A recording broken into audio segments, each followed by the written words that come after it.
Okay, good day everyone. Today I'll be teaching physics and our topic is equilibrium of forces.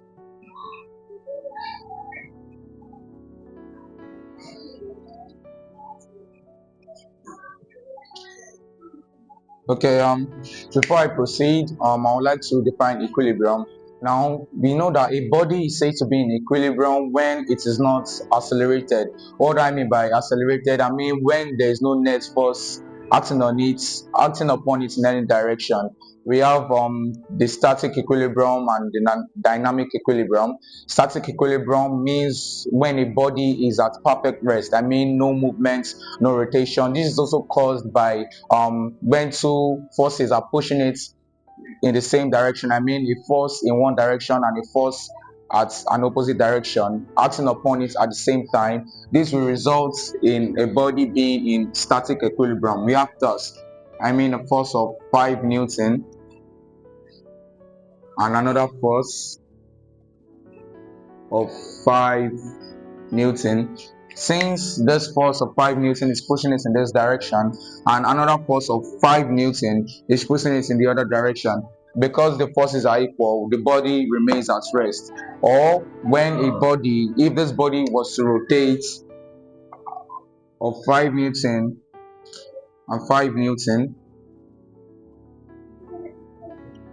there will be no rotation because the rotating forces are equal. And a body is said to be in dynamic equilibrium when the when the body moves with a constant velocity along a straight line. If the velocity v1 here was 5 meter per second, and at this point still remain 5 meters per second, and at this point it remains 5 meters per second, this body is said to be in dynamic equilibrium. Now I'll be talking about the equilibrium forces and the resultant forces. The equilibrium forces is that single force which acting alone will balance all other forces taken together. What we must know is equal in direction but opposite in magnitude, is equal in magnitude but opposite in direction to the resultant force. What's the resultant force? The resultant force is also that single force acting alone which will have the same effect in magnitude and direction as two other forces acting together.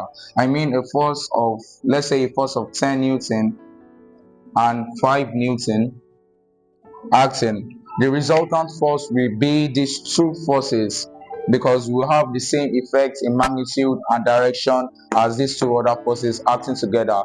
And it must be well noted that the resultant force is simply gotten by the parallelogram law of vectors, which uses the cosine rule, which states that c square equals to a square plus b square minus 2ab cos c, and this will be our r, this will be our r, this will be our theta at which the resultant force balances. Thank you. I'm OBIORA Michael from Bachel Model College.